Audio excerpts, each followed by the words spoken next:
Hello everyone. ഇന്നത്തെ നമ്മുടെ topic പ്രധാന രോഗങ്ങളും ടെസ്റ്റുകളും.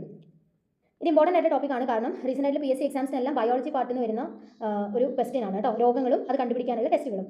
അപ്പോൾ നമുക്ക് വേഗം തന്നെ നോക്കാം. ഒന്നാമത്തെയാണ് ക്ഷയരോഗം. ക്ഷയരോഗം കണ്ടുപിടിക്കാനുള്ള ഡയഗ്നോസ് ചെയ്യാനുള്ള ടെസ്റ്റുകളാണ് ഈ മാൻടോക്സ് ടെസ്റ്റും TST ടെസ്റ്റും എന്ന് പറയുന്നത്. പിന്നെ മറ്റൊരു ടെസ്റ്റാണ് ഡോട്ട്സ് ടെസ്റ്റ് എന്ന് പറയുന്നത്. ഡോട്ട്സ്, അപ്പോൾ മാൻടോക്സ് അതേപോലെ TST, ഡോട്ട്സ്, ഇത് ക്ഷയരോഗവുമായി ബന്ധപ്പെട്ട ടെസ്റ്റുകളാണ്. അടുത്താണ് ടൈഫോയിഡ്. ടൈഫോയിഡുമായിട്ട് ബന്ധപ്പെട്ട ടെസ്റ്റാണ് വൈഡൽ ടെസ്റ്റ്. അടുത്തത് ഡിപ്തീരിയ. ഡിപ്തീരിയ കണ്ടുപിടിക്കാൻ ഉപയോഗിക്കുന്ന ടെസ്റ്റാണ് ഷിക് ടെസ്റ്റ്. മറ്റൊന്ന് ഡെങ്കിപ്പനി, ടൂർണിക്കറ്റ് ടെസ്റ്റാണ് ഡെങ്കിപ്പനി കണ്ടുപിടിക്കാൻ ഉപയോഗിക്കുന്നത്. അടുത്തത് AIDS, ELISA test, western blot test, നേവ ടെസ്റ്റ്. ഇപ്പോൾ മൂന്നെണ്ണം: ELISA test, western blot test, നേവ ടെസ്റ്റ്. ഇത് മൂന്നും എയ്ഡ്സ് രോഗവുമായിട്ട് ബന്ധപ്പെട്ടതാണ്. അടുത്താണ് സിഫിലിസ് കണ്ടുപിടിക്കാൻ ഉപയോഗിക്കുന്ന ടെസ്റ്റാണ് VDRL ടെസ്റ്റ്, അതേപോലെ തന്നെ വാസർമാൻ ടെസ്റ്റ്. VDRL ടെസ്റ്റും വാസർമാൻ ടെസ്റ്റും. ഇനി കുഷ്ഠരോഗവുമായിട്ട് ബന്ധപ്പെട്ട ടെസ്റ്റാണ് ഹിസ്റ്റമിൻ ടെസ്റ്റ്, ലെപ്രമിൻ ടെസ്റ്റ്.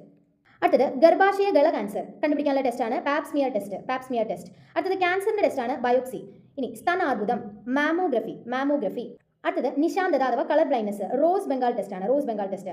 ഉത്തേജക മരുന്ന്, ഡോപ്പിംഗ് ടെസ്റ്റ്. കള്ളം പറയുന്നത് കണ്ടുപിടിക്കാൻ വേണ്ടിയുള്ള ടെസ്റ്റാണ് പോളിഗ്രാഫ്, നാർക്കോ അനാലിസിസ്. അടുത്തത് മഞ്ഞപ്പിത്തത്തിനുള്ള ടെസ്റ്റാണ് ബിലിറുബിൻ ടെസ്റ്റ്. ഇനി ഇഷിഹാര ടെസ്റ്റ്, വർണ്ണാന്തതയ്ക്കുള്ള ടെസ്റ്റാണ് ഇഷിഹാര എന്ന് പറയുന്നത് കേട്ടോ.